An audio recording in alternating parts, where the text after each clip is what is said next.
lah wa ala alihi wa sahbihi wa man walah wa la hawla wa la quwwata illa billah. Rabbi shrah li sadri wa yassir li amri wahlul 'uqdatam min lisani yafqahu qawli wasaddid bihi lisani wahdi qalbi bi jahin nabi wa sahbihi wal ali. Subhanallah alhamdulillah wa la ilaha illallah wallahu akbar adada kulli harfin kutiba yuktab abal abidin daharat dahirin amma ba'du. Allahumma anfa'na bima 'allamtana wa 'allimna bima yanfa'una. Allahumma zidna ilma warzuqna fahma wa atinal hikmah. Allahumma inna nas'aluka ilman nafi'a wa rizqan wasi'a wa amalan mutaqabbala wa dhanban maghfura. Allahumma inna ala dzikrika wa syukrika wa husni ibadatika wa husni muamalatika. Allahumma ansur ikhwanana man fi Palestin wa fi jami'il buldani muslimin wa akhdhul man khadhal muslimin. Allahumma arzuqna taubah qabla al-maut wa syahada 'inda al-maut wal jannata ba'da al-maut walhamdulillahi rabbil alamin. Yang kami cintai dan kami muliakan para pecinta Nabi Muhammad sallallahu alaihi wasallam, para perindu kemuliaan, para perindu majelis taklim, khususnya jamaah Masjid Hidayatus Siddiqin Sungai Rengas Kuburaya ya? Kuburaya yang dimuliakan oleh Allah Subhanahu wa taala. Jadi kalau dari sana nih batasnya apa Pak Haji? TPI ya? Jembatan yang TPI itu kan? Ke sana Pontianak ya? Sini udah Kuburaya. Alhamdulillah kita bisa lanjutkan kembali rutinan kita di masjid ini mengaji fikih praktis ya. Dan sebelumnya saya tidak bisa hadir karena berada di Solo, 1 minggu di Jawa, Cirebon, Jogja, Solo, ke sana ke Cirebon, lalu lanjut Jogja karena memang tiap akhir bulan itu kami ada rutinan di Bogor dan Jogja ya. Tiap akhir bulan itu setiap pekan keempat. Makanya malam Ahad keempat sudah insya Allah ya absen udah di sini. Kecuali kalau di sana ya absen ya. Baik, kita lanjutkan kajian kita sampai kepada walil basmalati khamsatu ahkam. Qala al-musannif rahimahullah ta'ala rahmatul abrar wa nafa'ana bihi bi ulumi fid darini amin. Ila qawlihi walil basmalah. Basmalah itu khamsatu ahkamin, punya 5 hukum. Kita baca basmalah nih ada 5 dalam mazhab kita Imam Syafi'i. Yang pertama wajib membaca basmalah. Kapan? Kama fis sholat, seperti ketika sholat. Ketika kita sholat maka wajib membaca bismillah. Seperti tadi kita sholat berjamaah, Allahu Akbar, baca doa iftitah, lalu bismillahirrahmanirrahim ya. Baik, bismillahnya ya jahar lah ya. Tapi ada juga kayak saudara-saudara kita di Muhammadiyah, dia enggak jahar bismillahnya, sir, pelan-pelan, bismillahirrahmanirrahim, alhamdulillahi rabbil alamin, boleh. Kenapa? Karena dia masih membaca bismillah, enggak apa-apa. Nah, tapi bagi kita yang berkeyakinan bismillah wajib, enggak boleh kita Allahu Akbar, alhamdulillahi rabbil alamin, enggak boleh. Karena kita ngikutnya mazhab Imam Syafi'i, enggak boleh. Kecuali orang yang bermazhab lain, seperti dia ikut mazhab Imam Malik atau Imam Hambali. Kalau bapak ibu umroh atau haji nanti, nah di sana imam-imamnya tidak baca bismillah, ya Pak Haji ya, nggak ada bismillah. Karena mazhabnya beda sama kita. Mazhab Imam Malik nggak wajib bismillah. Nah, bagaimana Pak Ustadz kita berjamaah? Ya nggak apa-apa, ya sah. Masa kita datang ke ruang imamnya, tidak baca bismillah, tidak baca bismillah, diusir dari Masjidil Haram ya, nggak apa-apa. Karena memang imamnya, kita berjamaah di daerah yang imamnya tidak membaca bismillah. Tapi bagi kita ini ikut mazhab Imam Syafi'i, wajib baca bismillah di dalam Fatihah. Kalau tidak baca, saya balik dari umroh, balik langsung jadi imam. Mikir, imam lama sana. Saya sudah baru nih datang ini contoh aja ini. Allahu Akbar, alhamdulillahi rabbil alamin, haram bagi dia. Kenapa? Dia akan menimbulkan perselisihan di antara jamaah, bahkan bisa jadi jamaahnya nggak sadar. Kenapa? Karena salah satu nanti disebutkan di kitab ini ya, salah satu syarat berjamaah adalah makmum nggak boleh tahu imam batal.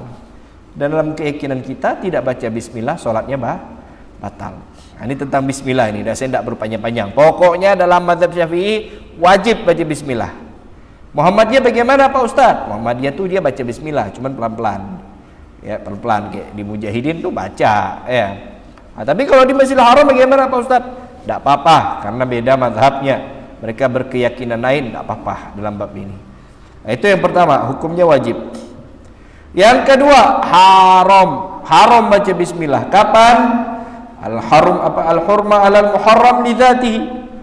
Bagi orang yang baca bismillah ketika di hadapannya ada haram secara zat. Jadi haram itu ada dua. Ada haram secara zatnya haram, ada haram secara sebab.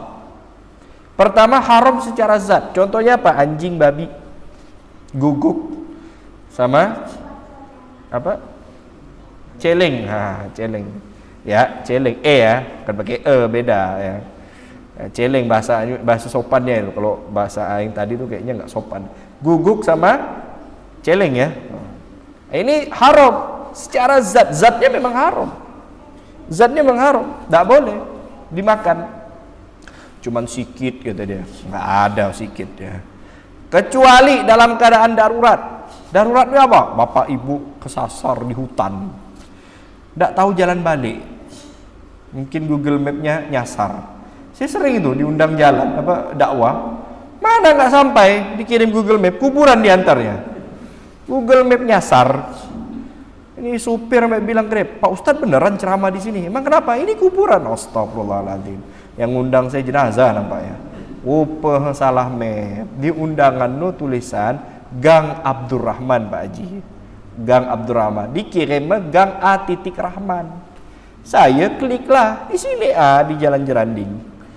Masuklah saya Gang A titik Rahman. Rupa ujung kuburan. Orang sembahyang, apa buat Pak Haji sini ni? Karena saya bergamis kan. Rupa acara di Palnam. Astagfirullahaladzim. Gang Abdurrahman, disingkat Gang Ar-Rahman. Itulah Google Map tu ya. Nah itu nyasar ke hutan, nggak ada makan, makanan cuma ada babi hutan. Ini kalau saya nggak makan mati saya. Maka mau nggak mau dimakan. Tapi boleh secukupnya saja. Sekiranya hilang lapar cukup. Wah enak lebih aja Pak Ustaz. Haram. Ya, bawa baliklah ke rumah, tak boleh.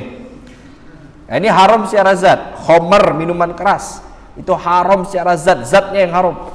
Apalagi narkoba itu secara zat haram. Yang kedua ada haram secara sebab.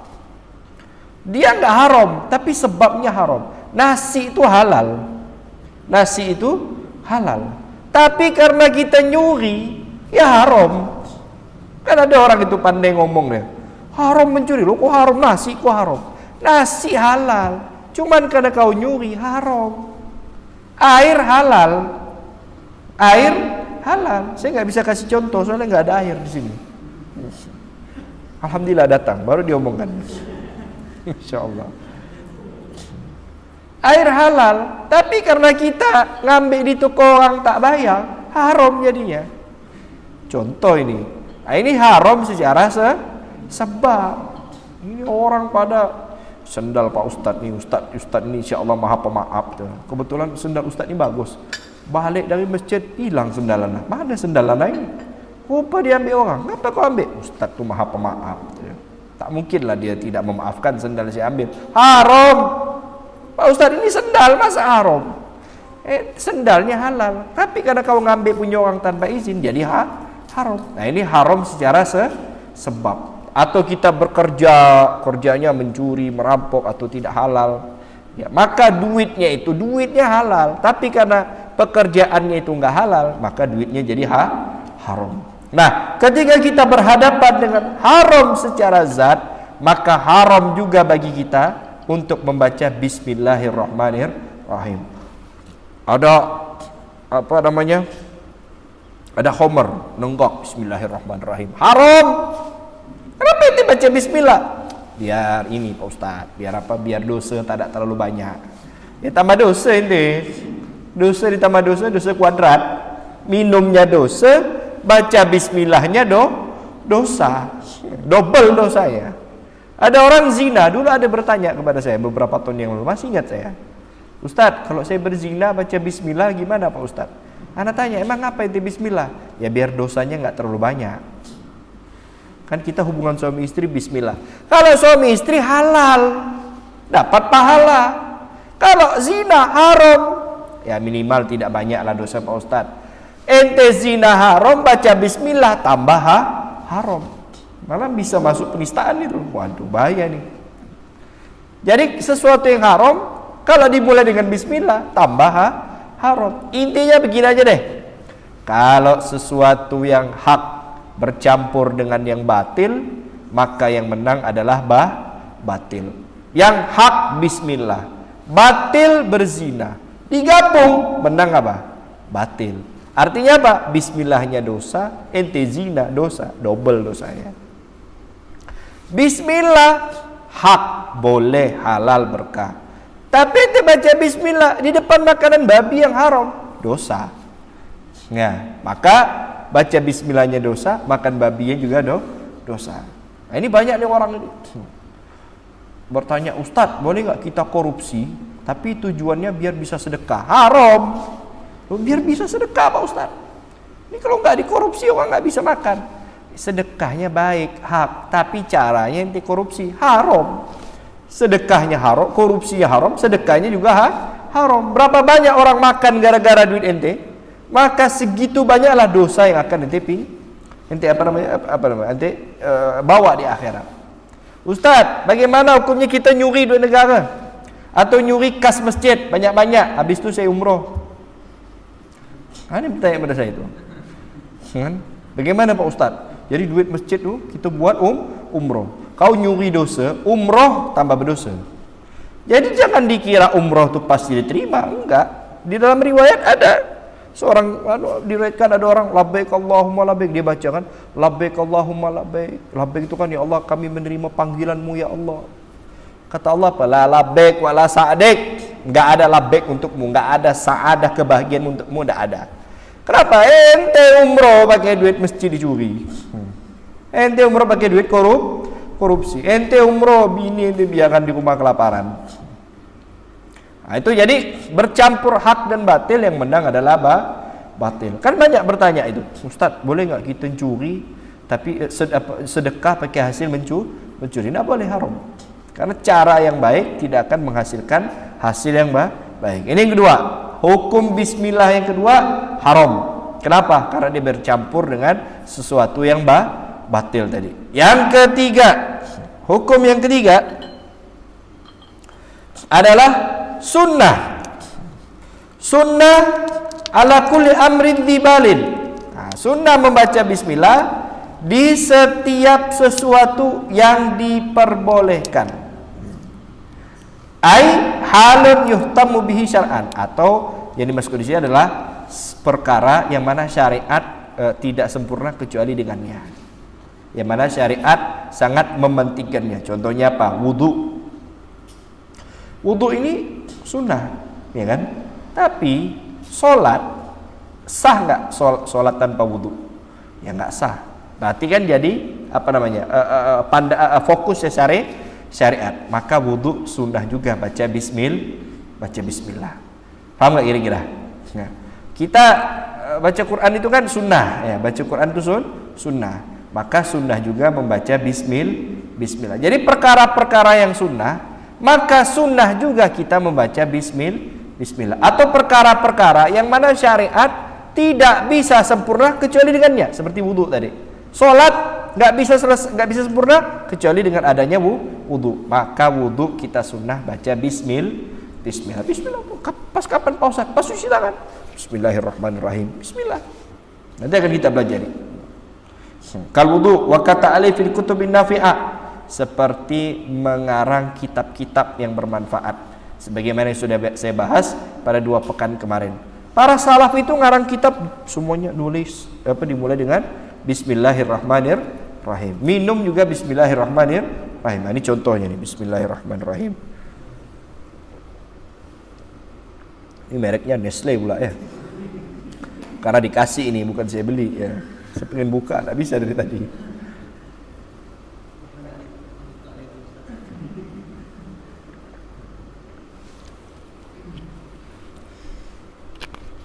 MUI sudah mengeluarkan fatwa. MUI sudah mengeluarkan fatwa haram. Nah, ini haram secara sebab ya. Airnya halal, tapi sebab yang lain. Ini kan dikasih, bukan saya beli. Nah, gimana Pak Ustadz? Udah haram ini, dia udah beli ya, udah beli ya, udah apa? Udah kadung beli ya, habisin stoknya. Habis itu beli barang yang lain yang tidak mendukung mereka. Itu hebat mereka ini. Sampai kita pun dijajah ya. Tanpa disadarinya kita ini juga dijajah.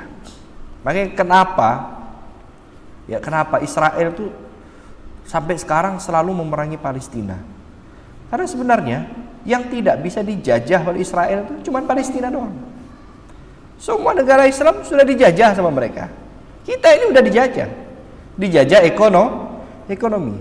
Coba lihat produk-produknya kan. Produk-produk mereka semua hebat mereka itu.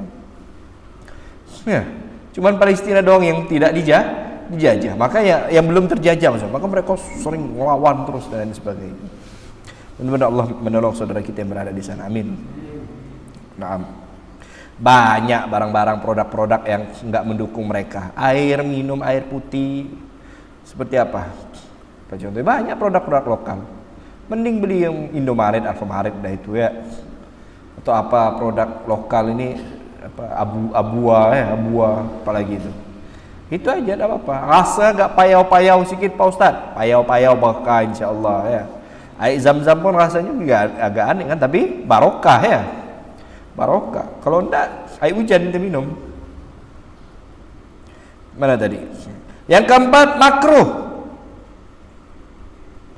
Makruh adalah makruhi lidzatihi karena ma yukrahu nadruhu. Naam. Yang keempat, membaca bismillah makruh. Apabila dibaca kepada sesuatu yang makruh. Jadi sesuatu yang makruh, maka membaca bismillahnya juga makruh. Seperti apa? Karena ma yukrahu nadruhu, seperti melihat sesuatu yang makruh. Contoh, melihat makruh apa? Melihat yang makruh. Melihat foto-foto orang fasik. Itu makruh yang tidak menimbulkan syahwat ya. Contoh foto-foto orang fasik, orang-orang yang enggak kenal salat, yang jauh dari Allah Subhanahu wa taala. Ente ngomong foto dia bismillahirrahmanirrahim, ya makruh. Bisa berkurang pahala. Kalau nengok mak mandi bagaimana Beb? Ya haram itu mah, jangan ditanya lagi ya. Oh saya kira makruh Pak Ustadz. Nggak ada makruh ya. Masa ngeliat orang mandi makruh? Haram. Nah, haram. Ya, gimana Pak Ustadz, saya jalan di sini? Ya jangan dilihat. Jangan dilihat. Kenapa? Tak sengaja ya. Kalau sekali tak sengaja, 2-3 kali tak sengaja.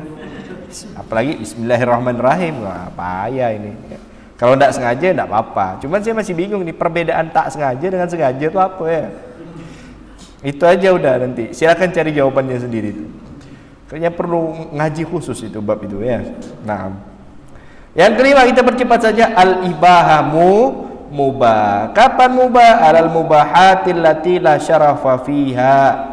Atas pekerjaan mubah yang tidak ada keistimewaannya sama sekali, seperti memindahkan barang dari satu tempat ke tempat lain, memindahkan meja. Kan sering tuh orang-orang bismillahirrahmanirrahim mengangkat meja, pakai sendal bismillahirrahmanirrahim, mandikan anak bismillahirrahmanirrahim dan lain-lain. Itu mubah tapi dapat pahala. Dan bismillah ini juga akan menjadi saksi dan bisa jadi penolong. Makanya diceritakan ya, di dalam kitab ini ada ceritanya. Ada ibu-ibu, ini cerita aja nih, jangan dipraktekkan. Dia nikah sama suami yang galak, bencinya minta ampun sama bininya.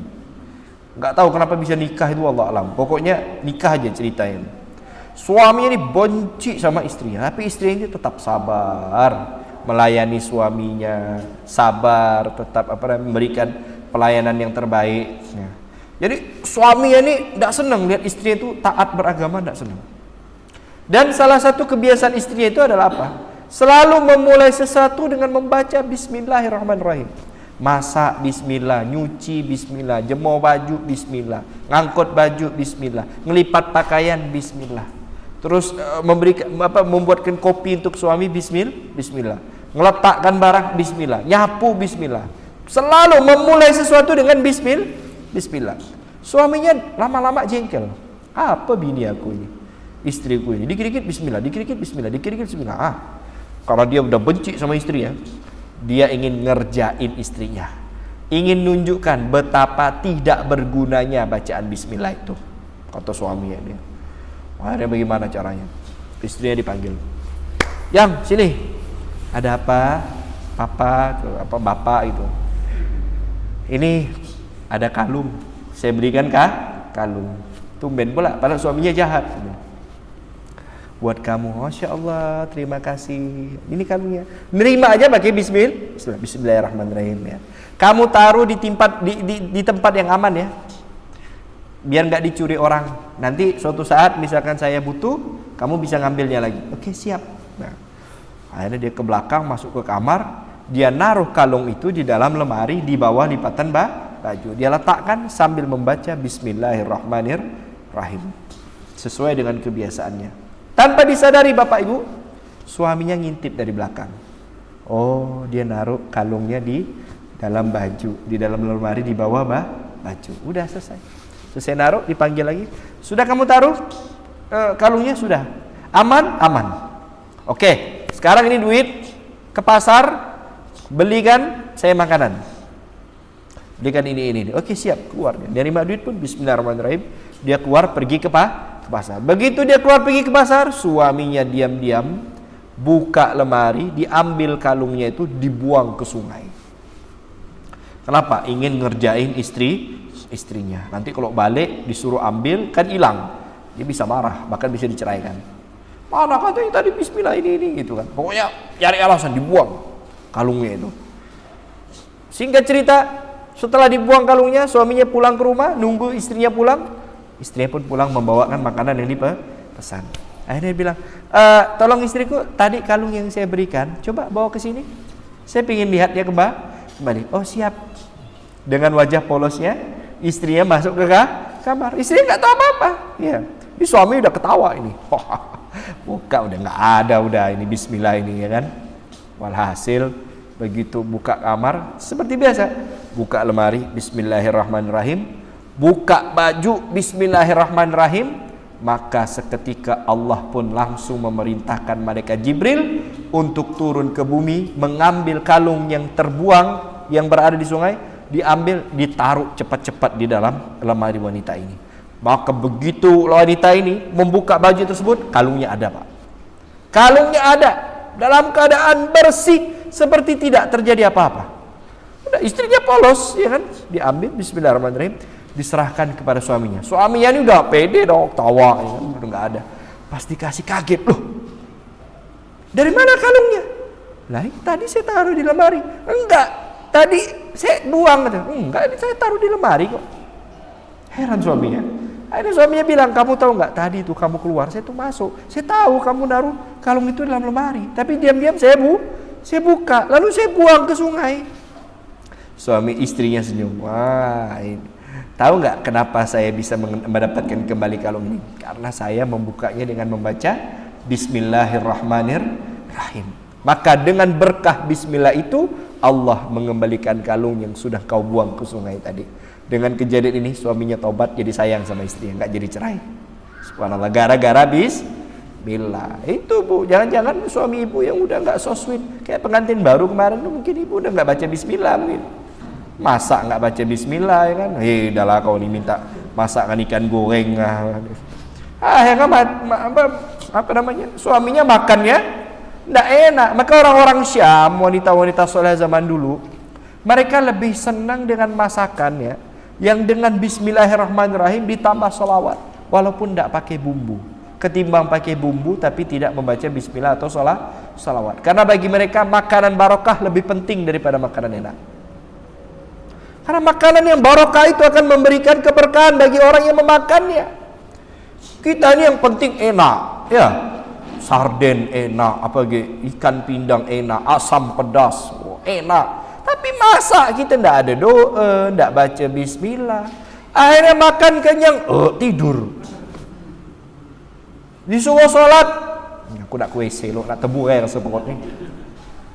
Orang-orang dulu itu, ya Allah, bapak ibu, jarang kita baca cerita mereka sampai kenyang tu, tak ada. Imam Malik bin Dinar itu cuma makan 3 biji korma, tak ada asam pedas. Apa lagi ini, apa nama, durian, apa lagi, dah lah. Kalau kita sih semua pesai dah tu. Cuma 3 biji korma Imam Malik bin Dinar. Itu pun satu korma dengan solawat 100 kali. Allahumma shalli ala Muhammad. 1 biji korma, selawat 100 kali. Kita buka puasa 3 korma kurang. Buka puasa tu kadang tak nyentuh korma, langsung es kolak. Ya, pesai 1 tekor tu kan. Haus Pak Ustaz. Gampang dari subuh ni kan. Belum gorengannya 20 butik. Gorengan 20 butik. Ada pula ni doko-doko, dah lah tambah lagi. Habis tu solat maghrib tambah lagi nasi. Karena orang Indonesia belum nasi belum makan. Akhirnya tarawih ngantuk. Itu yang terjadi, betul. Udah ngaku aja udah. Kok Habib Ali tahu? Bukan rahasia umum udah itu ya. Naam. Itu kita tuh kadang nggak mikirkan yang seperti ini. Imam Malik bin Dinar itu. Ayo besok Ramadan kita praktikkan satu kurma 100 solawat. Nah, paling yang datang 2-3 orang. Imam Bukhari itu cuman makan biji-bijian kacang. Imam Bukhari. Kalau zaman sekarang level imam, ya jangankan level imam, level saya yang kacang ini. Saya ini kacangnya kacang udah, kulit kacang. Kalau diundang ceramah, Allahu Akbar, udang galah. Iya Pak Ji. Udang galah apa ge? Kepiting. Saya diundang Teluk Pak Kedai kemarin. Oh, kepiting besar-besar. Udang galah segini. Udang galah tu. Ya Allah. Tak pakai nasi. Makan gila ge, ya kan? Maka kadang ni saya pernah diundang tentara. Ya, saya bilang, "Bapak, tahu nggak perbedaan Ustadz sama Abri?" "Apa Pak Ustadz?" "Kalau Abri badannya kotak. Kalau Ustadz badannya bulat. Susah nak kotak." "Macam mana nak bulat? Setiap undangan pasti bentar lagi saya makan kotak ayam, kambing, udang." Betul. Ya. Susah nak mengatur. Tak makan, tak enak, ya kan? Kesian tuan rumah dah nyiapkan, dimakan. Macam mana ini? Maka saya paling suka kalau makan dibungkus bawa balik lah. Ya. Tapi saya makan juga di situ. Nah, itu ya, kok jadi cerita udang saya ini. Nah, itu mereka itu Imam Bukhari itu makan kacang. Maka dikatakan Nabi Imam Bukhari itu buang airnya seminggu sekali. Imam Bukhari itu buang airnya seminggu sekali. Kita sehari 7 kali. Beliau 7 hari sekali. Betul apa betul Pak? Betul, sehari 7 kali. Sehari 7 kali sih mencret namanya. Seperti itu mereka itu. Syekh Zakaria Al-Ansari. Julukannya apa? Gurunya para guru, Syekhul Masyayikh. Syekhul Masyayikh, murid-muridnya Imam Ibnu Hajar, Imam Imam Romli, Imam Nawawi, Imam Rafi'i. Itu murid-muridnya top. Kok bisa Syekh Zakaria Al-Ansari makannya selama 20 tahun hanya makan itu, kulit semangka yang hijau itu, bukan semangkanya, kulitnya, selama 20 tahun. Padahal beliau sekelas syekh. Malu kita, ya Allah, kita yang level kacang, kulitnya kacang, makan udang tadi itu, makan ayam, nasi kebuli, nasi mandi, rendang. Padahal ilmu cuma apa ya? Mereka Syekhul Masyayikh alim, makannya kulit semangka, biji-bijian, tapi berkah. Nggak ada anak baca berita dia sakit perut, dia kan, dia apa pusing, nggak ada. Sehat itu mereka itu. Nah, seperti itulah. Kenapa? Karena ada sesuatu yang mereka pelajari yang kita belum sampai. Salah satunya ini, keberkahan di dalam bismillah. Mereka tuh bismillah dulu, baca doa dulu. Jangan diremehkan. Saya pernah baca buku judulnya The Power of Water. Ini tulis bukunya itu bahasa Inggris. Kalau nggak salah udah ada terjemahannya. Ada seorang peneliti dari Jepang. Katanya di air ini ada kristal-kristal yang membentuk pola tapi nggak beraturan. Begitu kita bacakan bismillah, ya ini kata di buku itu ya, maka kristal itu akan membentuk pola yang indah, yang kalau dilihat pakai alat pembesar apalah mikroskop atau apa gitu, itu indah dilihat ketika setelah kita bacakan bismillah. Tapi kalau kita nggak bacakan bismillah, maka berantakan, nggak beraturan, nggak indah melihatnya. Tapi kalau baca bismillah langsung bergerak kayak bentuk bintang atau apa gitu. Akhir dibacakan bismillah aja tahu. Seperti itu. Nah, ketika Rasulullah SAW, Rasulullah kan pernah disodorkan kaki kambing. Rasulullah itu paling senang kaki kambing depan. Makanan yang paling disenangi oleh Rasulullah itu kaki kambing bagian depan. Makanya ada orang Yahudi kepengen meracuni Rasulullah SAW. Dihidangkan kambing, diundang Rasulullah makan. Rasulullah itu diundang siapapun datang, ya kan? Nah, ini orang udah pengen bunuh Rasulullah dan dia tahu ini Rasulullah pasti ngambil kaki bagian depan karena ini favoritnya Rasulullah SAW. Kalau kita semua diambil ya, itu kita. Maka bagian itu yang dilumuri racun. Dan Rasulullah tidak kayak kita. Kalau kita lemak kambing langsung kibau apa ya kan? Rasulullah baca doa dulu, Bismillahirrahmanirrahim.